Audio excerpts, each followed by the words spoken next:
Hi friends, ನಿಮಗೆಲ್ಲ ಮತ್ತೊಂದು ವಿಡಿಯೋಗೆ ಸ್ವಾಗತ. ಫ್ರೆಂಡ್ಸ್, ನೇತ್ರಾವತಿ ನದಿ ಅಂದ ತಕ್ಷಣ ನಮಗೆಲ್ಲ ನೆನಪಾಗೋದು ದಕ್ಷಿಣ ಕನ್ನಡ ಜಿಲ್ಲೆ.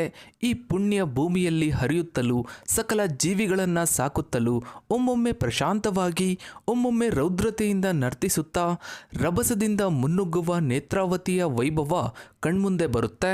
ಜನಸಾಮಾನ್ಯರು ನದಿ ಎಂದರೆ ಬುದ್ಧಿವಂತರು ನೀರಿನ ಮೂಲ ಎನ್ನುತ್ತಾರೆ, ಅದೇ ಜ್ಞಾನಿಗಳು ಸೃಷ್ಟಿಯ ಮೂಲ ಎನ್ನುತ್ತಾರೆ, ಅದೇ ಕವಿಯು ದೇವತೆ ಎನ್ನುತ್ತಾನೆ. ಹೀಗೆ ನದಿ ಮೂಲ, ಋಷಿ ಮೂಲ, ಸ್ತ್ರೀ ಮೂಲ ಎಂದು ಹುಡುಕಬಾರದು ಎಂದು ಹಿರಿಯರ ಮಾತಿನಂತೆ ಕೇವಲ ನಮಗೆ ಸಾಕೆನ್ನುವಷ್ಟು ತೃಪ್ತಿ ಪಡೆದು ಸುಖವಾಗಿ ಬದುಕುವುದನ್ನು ತಿಳಿಸುವುದೇ ಈ ಮಾತಿನ ಅರ್ಥ.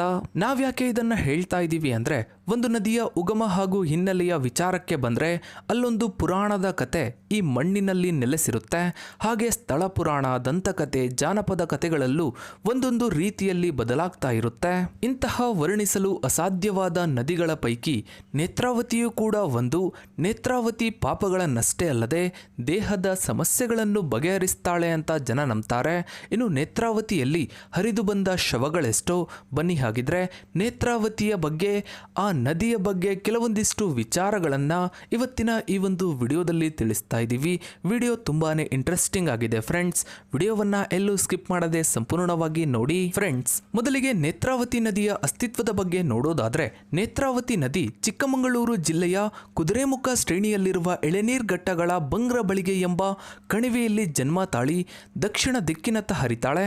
ಧರ್ಮಸ್ಥಳ ಮತ್ತು ಬಂಟವಾಳ ಪಟ್ಟಣಗಳ ಮೂಲಕ ಹರಿದು ಉಪ್ಪಿನಂಗಡಿಯಲ್ಲಿ ಕುಮಾರಧಾರ ನದಿಯೊಂದಿಗೆ ವಿಲೀನಗೊಂಡು ಅಂತಿಮವಾಗಿ ಮಂಗಳೂರಿನಲ್ಲಿ ಅರಬ್ಬಿ ಸಮುದ್ರವನ್ನ ಸೇರ್ತಾಳೆ. ನೇತ್ರಾವತಿ ದಕ್ಷಿಣ ಕನ್ನಡ ಜಿಲ್ಲೆಯ ಒಂದು ಪ್ರಮುಖವಾದ ನದಿ.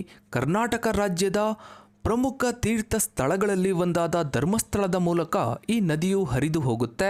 ಆದ್ದರಿಂದಲೇ ಇದನ್ನ ಭಾರತದ ಪವಿತ್ರ ನದಿಗಳಲ್ಲೊಂದು ಎಂದು ಪರಿಗಣಿಸಲಾಗಿದೆ. ನೇತ್ರಾವತಿ ಕರ್ನಾಟಕದ ಕರಾವಳಿಯ ಒಂದು ಮುಖ್ಯ ನದಿ.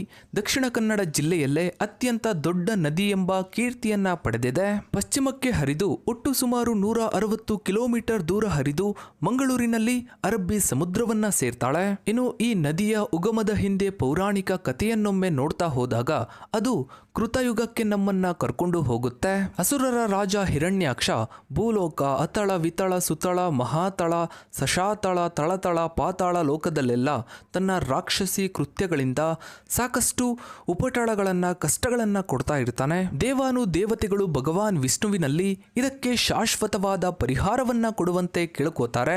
ಹಿರಣ್ಯಾಕ್ಷನು ವರಾಹಿ ದೇವಿಯ ವರವನ್ನ ದುರುಪಯೋಗ ಮಾಡಿಕೊಂಡು ಎಲ್ಲ ಕಡೆ ತೊಂದರೆಗಳನ್ನ ಕೊಡಲು ಶುರು ಮಾಡಿರ್ತಾನೆ. ಭೂದೇವಿಗೆ ಚಿತ್ರ ಹಿಂಸೆಯನ್ನ ಕೊಡ್ತಾನೆ. ಅಲ್ಲದೆ ಭೂದೇವಿಯನ್ನೇ ಸಮುದ್ರ ತಳದಲ್ಲಿ ಅಡಗಿಸಿಟ್ಟು ಬಿಡ್ತಾನೆ. ಈಗ ಶ್ರೀಹರಿಗೆ ಹಿರಣ್ಯಾಕ್ಷನ ಸಂಹಾರ ಮಾಡುವುದೊಂದೇ ತನ್ನ ಮುಂದಿನ ಗುರಿ. ಹೀಗಾಗಿ ಇತ್ತ ಕಡೆ ಮಾನವನೂ ಅಲ್ಲದ, ಅತ್ತ ಕಡೆ ಪ್ರಾಣಿಯೂ ಅಲ್ಲದ ವರಾಹ ರೂಪವನ್ನ ತಾಳಿ ಹಿರಣ್ಯಾಕ್ಷನನ್ನ ಸಂಹರಿಸಿ ಬಿಡ್ತಾನೆ.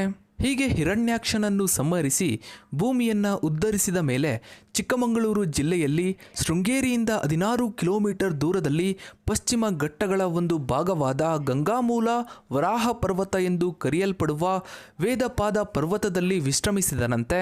ಆಗ ಆ ಮೂರ್ತಿಯ ಎಡಕೋರೆಯಿಂದ ಇಳಿದ ಹನಿಗಳು ತುಂಗ ನದಿಯಾಗಿಯೂ, ಭೂಮಿಯನ್ನ ಭದ್ರವಾಗಿ ಹಿಡಿದುಕೊಂಡ ಬಲದಾಡಿಯ ಹನಿಗಳು ಭದ್ರಾ ನದಿಯಾಗಿಯೂ, ಕಣ್ಣಂಚಿನ ಹನಿಗಳು ನೇತ್ರಾವತಿಯಾಗಿಯೂ ಹರಿದವು ಎಂದು ಪುರಾಣದ ಕತೆ ಹೇಳುತ್ತೆ. ವರಾಹ ಪರ್ವತದ ಕಣ್ಣಿನಂತಿರುವ ಭಾಗದಿಂದ ಹರಿದು ಬರುವ ನೇತ್ರಾವತಿ ನದಿಯ ನೀರು ನೇತ್ರ ರೋಗಕ್ಕೆ ಪರಿಹಾರಕವೆಂದು ನಂಬಿಕೆ ಇದೆ. ಚಿಕ್ಕಮಗಳೂರು ಜಿಲ್ಲೆಯಲ್ಲಿ ಪಶ್ಚಿಮ ಘಟ್ಟದ ಭಾಗವಾದ ಬಲ್ಲಾಳ ರಾಯನದುರ್ಗದಲ್ಲಿ 1504 ಮೀಟರ್ ನೇತ್ರಾವತಿ ಹರಿಯುತ್ತಾಳೆ. ಪ್ರಾಚೀನ ಬೇಲೂರು ಗ್ರೀಕ್ ಇತಿಹಾಸಕಾರರು ಈ ನದಿಯನ್ನ ನಿತ್ರ ಎಂದು ಕರೆದಿದ್ದಾರೆ.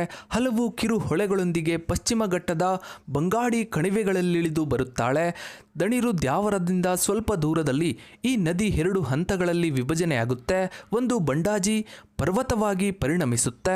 ಮುಂದೆ ಇದು ನೈಋತ್ಯಾಭಿಮುಖವಾಗಿ ಹರಿದು ಮುಂಡಾಜೆಯ ದಕ್ಷಿಣಕ್ಕೆ ಚಾರ್ಮುಡಿ ಹೊಳೆಯನ್ನ ಕೂಡಿ ಧರ್ಮಸ್ಥಳಕ್ಕೆ ಉತ್ತರದಲ್ಲಿ ಸುಮಾರು 2 ಕಿಲೋಮೀಟರ್ ದೂರದಲ್ಲಿ ಹರಿಯುತ್ತಾಳೆ. ನೇತ್ರಾವತಿಯನ್ನ ದಕ್ಷಿಣದಲ್ಲಿ ನೆರೆಯ ಹೊಳೆ ಸೇರುತ್ತೆ.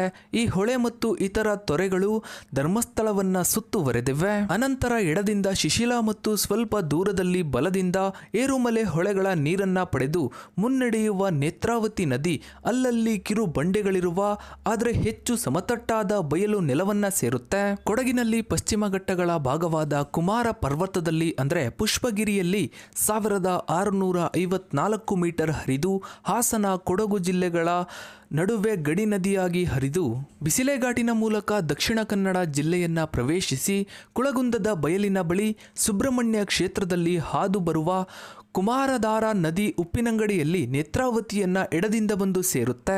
ಇದು ನೇತ್ರಾವತಿಯ ಪ್ರಮುಖ ಉಪನದಿ. ಮುಂದೆ ನೇತ್ರಾವತಿ ನದಿ ಪಶ್ಚಿಮಕ್ಕೆ ಹರಿದು ಸಮುದ್ರದ ಕಡೆ ಹರಿಯುತ್ತಾಳೆ.